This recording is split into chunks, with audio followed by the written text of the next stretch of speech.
Kelihatannya family man, tapi DM-DMan sama Ani-Ani. Aduh. Jadi gini, heboh kasus perselingkuhan antara Ridwan Kamil dan Lisa Mariana lagi rame jadi omongan nih. Hal ini muncul ke permukaan abis Lisa spill kelakuan Kang Emil di instastory miliknya pas Rabu 26 Maret. Di situ dia bilang kalau dirinya udah berhubungan sama RK. Sampai-sampai nih Lisa bilang kalau dia udah punya anak hasil dari hubungannya tadi. Waduh, gak pakai lama, mantan gubernur Jabar itu langsung bikin klarifikasi dong. Di situ RK nulis klarifikasi diikutin sama caption yang panjang. Doi bilang kalau hidupnya lagi penuh ujian. Udah gitu dia gak mau jelasin karena terlalu nguras tenaga kalau ngebahas itu. Abis itu Doi langsung nepis perihal isu yang beredar ini. RK bilangnya sih ini fitnah ya. Katanya sih motif mbaknya berdasarkan ekonomi dan didaur ulang. Meskipun Doi emang ngaku pernah ketemu sama Lisa. Dalam rangka apa tuh pak? Kerjaan apa bukan? Ketemu itu main kartu remi atau main gundu ya? Kalau emang ketemuannya buat tujuan yang bener, kok nggak dirinciin sih pak keperluannya apa dan ketemunya di mana? Biar publik nggak menduga macem-macem sih Kang, saran aja. Terus kita dibikin makin suzon sama kasus ini dong. Gimana enggak? Masa kasus segenting ini hadir menjelang lebaran dan di tengah demo besar RUU TNI. Ini barang ada motif politik kah manis? Menurut lo gimana ya Ramania? Oke guys, balik lagi di Nyerocos Politisi Medsos. Oke, kali ini kita akan bahas soal Pak Eka guys ya. Ini yang lagi rame banget soal Pak Eka. Dia seorang punya anak dari seorang Budi. Ini ibaratnya udah jatuh tertimpa tangga pula ya, karena dia udah terkena masalah soal korupsi guys ya, terduga ya. Nah ini kok tiba-tiba muncul berita ini, tapi kayak apakah ini benar apakah enggak, kita nggak tahu guys. Tapi kayak soalnya gini, ini kan masalahnya ini kan udah 4 tahun yang lalu ya, kok tiba-tiba muncul lagi guys. Ini kayak pengalihan isu deh kayaknya, karena ini kan lagi ramai banget soal UU TNI dan banyak lain masalah kita di soal politik guys. Ini udah ramai banget ya, tapi kenapa ini muncul tiba-tiba soal Pak Eka? Jadi nggak usah lama, langsung kita lihat beberapa komentar dari netizen. Pergundikan versus RUU TNI. Isu mana yang lebih penting? Trending topik kali ini itu pergundikan. Kaget gak sih seorang sosok yang dianggap panutan tiba-tiba masuk ke akun gosip, dikabarkan punya anak dari seorang gundik. Tapi ada yang aneh, setelah aku telusuri akun gundik itu, foto-foto fullnya semuanya tuh vulgar. Tapi anehnya setelah viral, dia tetap membuka kolom komentarnya. Biasanya kan kalau fakta itu pada ditutupin, takut dihujatin, enggak sama sekali. Lebih mencurigakan lagi nih, di bionya itu dia terang-terangan menawarkan jasa endorsement. Kalau bisa kerjasama untuk promosi, bisa jadi dia ada peran lain di balik ini, termasuk bisa sebagai buzzer. Yang lebih heran, kenapa baru sekarang heboh? Padahal katanya kejadiannya tuh tahun 2021. Kok momen pas banget sama isu RUU TNI yang sedang ramai ditolak? Seolah-olah ada yang ingin mengalihkan perhatian publik. Jadi sebenarnya kita mau fokus ke akun gosip pergundikan ini, atau kita tetap kritis terhadap kebijakan yang akan disahkan diam-diam. Stop kejebak isu yang gak ada manfaatnya. Yuk kita lebih bijak memilih informasi.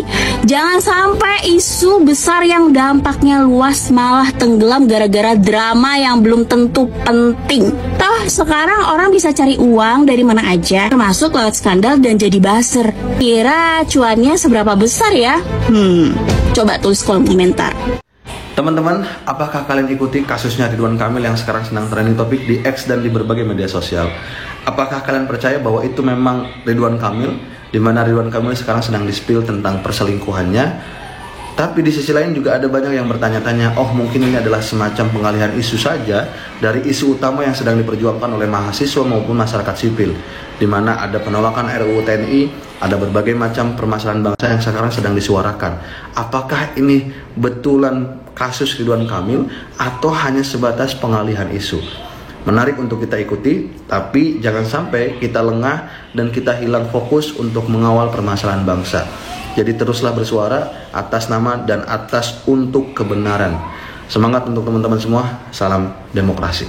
Yang lagi rame ada dugaan kasus perselingkuhan yang dilakukan oleh mantan Gubernur Jawa Barat Ridwan Kamil sama salah satu selebgram bernama Lisa. Nah katanya si Lisa ini tuh hamil dan juga melahirkan anak dari Pak Ridwan Kamil. Ya si Lisa ini tuh beberin lah bukti-bukti lewat Instagramnya waktu dia masih chattingan sama Pak Ridwan Kamil. Ya tapi ini versinya si Lisa. Karena kasus ini akhirnya Pak Ridwan Kamil kasih klarifikasi lewat Instagramnya kalau berita yang beredar sekarang itu fitnah. Nah menurut si Pak Ridwan Kamil ini katanya dia cuma pernah ketemu sama si Lisa ini 1 kali dan itu juga 4 tahun yang lalu karena Pak Ridwan Kamil mau bantu urus kuliahnya si Lisa. Ya tapi kan ini versinya Pak Ridwan Kamil. Pertanyaannya, kenapa akhir-akhir ini Pak RK tuh lagi kena kasus terus? Kemarin baru ada dugaan korupsi di Bank BJB, sekarang kena kasus dugaan perselingkuhan. Apakah ini mungkin karena impact kekalahan dari Pak Ridwan Kamil waktu Pilgub di Jakarta? Ya kalau menurut netizen ini mungkin aja ada pengalihan isu karena sekarang lagi banyak banget kasus yang ada di Indonesia. Nah kalau menurut lo gimana? Kira-kira siapa yang benar dalam kasus ini? Pak Ridwan Kamil atau Lisa yang bukan anggota Blackpink ini? Atau mungkin netizen yang benar? Pak RK dituduh, tapi beliau udah klarifikasi. Tapi ada sedikit pertanyaan sih dari Klafik. Beliau bilang dia ketemu sama cewek itu pertama kali dan udah gak ketemu-temu lagi, pertama dan terakhir. Tapi dari banyak sekian orang anggotanya, kenapa harus dia yang nemuin gitu? Kayak gak bisa gitu ajudannya aja. Terus perihal mau membiayai dia kuliah gitu, dari sekian banyak orang, kenapa harus dia yang dinotis gitu? Ridwan Kamil, Lisa Mariana, dan isu perselingkuhannya, mari kita bahas. Publik dihebohkan dengan munculnya sosok selebgram Lisa Mariana yang meng-up story tentang Kang Emil. Di instastory-nya, Lisa Mariana meng-up foto Kang Emil tapi ditutupin dengan kata-kata berikut ini. Tidak akan takut selagi saya benar, apalagi yang saya perjuangkan hak anak. Sama sekali tidak takut, kalau sudah menyangkut anak beda urusan. Akan kuhadapi sampai manapun, paham ya? Tak peduli Anda orang besar atau orang penting atau apapun. Juga tambahan, ini dia menceritakan bahwa hari itu dia dipaksa untuk tanda tangan sama ajudannya. Jadi ada orang yang datang dan memaksa untuk melakukan tanda tangan, dan karena mereka takut, akhirnya tanda tangan lah. Ini bisa kalian baca juga, dia bilangnya nggak mau viral, maunya hak anakku. Dari kemarin kalau mau juga aku tanggapin wartawan yang DM. Hampir 4 tahun loh aku nahan ini semua, nggak sembarangan up karena dia masih menafkahi kala itu, kasih uang bulanan dalam tanda kurung. Nah sekarang hilang karena kasus, ajudan aja yang respon, WA itu pun slow res banget. Di sini dia up chatan tahun 2021, minta direspon. Terus di sini dia ngomongnya nggak bisa berkata-kata deh, the best akang lagi hamil aja disuruh gugurin lah, apalah sehat-sehat pak. Sebelum tahu aku hamil, yang chat setiap hari dia ngejar-ngejar, pas udah tahu slow respon. Di DM baku, di tele mah mesra muak. Ini chat kalau nggak salah aku lagi sakit kontraksi atau apa gitu. Terus di bawah situ ada chat dari diduga Kang Emil, ya kalian bisa baca sendiri. Nah menurut kalian warganet gimana nih? Apakah kalian percaya sama Lisa atau kalian percaya bahwa ini hanyalah settingan, ini hanyalah gimmick, atau ini hanyalah isu, gosip, atau apapun itu? Komen di bawah. Bapak Ridwan Kamil telah klarifikasi tentang Mbak Lisa. Mereka memang pernah bertemu 1 kali di 4 tahun yang lalu untuk mengurus masalah kuliah. Tapi kemudian ada bahasa tentang motif ekonomi yang didaur ulang. Jadi menurut saya ini pernah terjadi transaksi negosiasi mengenai ekonomi, bukan mengenai beasiswa kuliah. Karena mengingat Mbak ini adalah seorang model majalah dewasa yang tidak mungkin mengharapkan beasiswa bantuan dari negara begitu. Mungkin sewaktu Bapak Ridwan Kamil ini menjadi gubernur di Jawa Barat. Nah, saran saya Pak, Bapak harus tes DNA karena si Mbak Lisa ini mengaku seolah-olah memiliki darah daging dari Bapak. Begitu. Mungkin motif ekonomi yang didaur ulang tadi tidak terjadi daur ulang. Jadi Bapak harus membersihkan nama Bapak dan tes DNA lah Bapak. Terima kasih Bapak Ridwan Kamil. Kami tidak mau memojokkan wanitanya saja, namun Bapak harus bertanggung jawab kalau memang statement Bapak itu benar begitu Pak. Dan kalau yang dari saya lihat pun chatting-chattingannya itu memang Bapak terlihat tidak suka dengan Mbak ini. Mungkin ya sebatas antara memberikan beasiswa kuliah saja. Tapi mungkin Mbaknya mengharapkan yang lain Pak. Mungkin tidak hanya beasiswa tapi menginginkan Bapak menjadi pendamping hidupnya. Begitu, mungkin. Gak ada angin, gak ada hujan, tiba-tiba Ridwan Kamil kena skandal sama salah satu model gitulah. Ini apakah real emang Ridwan Kamil selingkuh atau pengalihan isu politik? secara logika, kalau si perempuan ini itu memang tujuannya untuk menjatuhkan Ridwan Kamil, nama baiknya, itu bisa dilakukan ketika dia calon gubernur Jakarta kemarin. Karena kan pada waktu itu elektabilitas dia paling tinggi nih. Kalau emang tujuannya untuk menjatuhkan nama Ridwan Kamil, harusnya dilakukan di pilkada kemarin. Cuman kenapa kok harus sekarang? Kenapa kok si perempuan ini itu menahan sampai memutuskan untuk di momen ini harus disampaikan ke publik gitu. Kasus ini tiba-tiba nggak ada angin, nggak ada hujan muncul dikala RUU TNI lagi naik, kemudian sekarang ada dui fungsi Polri, teror ke media, ke Tempo. Sebenarnya apa di balik kasus yang tiba-tiba muncul ini?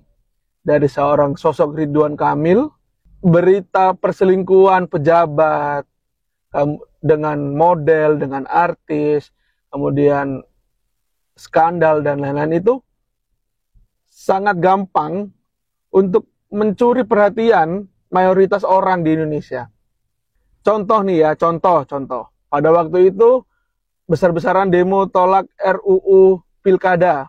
Nah, yang jadi bahan pengalihannya adalah kasus perselingkuhan antara Ziza, istrinya si Pratama Arhan, pemain timnas itu, dengan laki-laki lain. Nah, akhirnya dengan kasus perselingkuhan ini ingin mengarahkan mayoritas untuk lebih membahas tentang perselingkuhan ini daripada undang-undang pilkada. Dan itu terbukti dengan top hashtag di Twitter, Instagram, TikTok itu lebih banyak menginformasikan tentang perselingkuhan antara perselingkuhan Ziza dan Pratama Arhan ini dengan laki-laki lain gitu. Ya, jadi udah kebaca. Cuman kita nggak tahu seperti apa kejadiannya karena penyelidikan juga sedang berlangsung dan kita lihat nanti hasilnya seperti apa. Pagi-pagi bangun tidur langsung komen lagi. Aduh, berseliweran di beranda saya mengenai perselingkuhan Ridwan Kamil. Aduh, kalian percaya nggak sih guys? Coba kita berpikir tenang ya. Kita analisa nih pagi-pagi nih jadi melek nih mata saya. Coba ya, perempuan ini siapa sih? Kalian tahu dong tipikal perempuan ini seperti apa, ya kan? Kedua, emang ada seorang RK bisa gitu ya? Mungkin bisa juga, mungkin. Tapi kalian jangan terpancing ya guys. Kita harus berpikir beneran gitu loh. Mana ada sih perempuan baik-baik mau sama suami orang, ya kan? Nah, terlepas itu orang itu hamil atau tidak, itu aja udah menunjukkan bahwa dia bisa menghalalkan segala cara gitu loh. Ya ini disclaimer dulu ya, saya tidak menyudutkan siapapun, tapi kita berpikir real thinking saja gitu. Memang sih yang namanya perselingkuhan itu ya hubungan diam-diam di luar dari sepengetahuan pasangannya, ya nggak sih? Tapi yang jelas kita jangan membuat praduga tak bersalah ya guys. Jangan sampai bumerang gitu untuk karirnya si Kang Ridwan gitu. Karena menurut saya itu sih pengalihan isu guys. Nah, kalau aku sih lebih condongnya ke sana karena kan belakangan ini RK itu kan ya ada hubungannya dengan kasus yang kemarin itu dengan Bang Jabar kan, dengan korupsi, tentang korupsi dan sebagainya. Mungkin ini pengalihan isu, bisa saja terjadi seperti itu guys.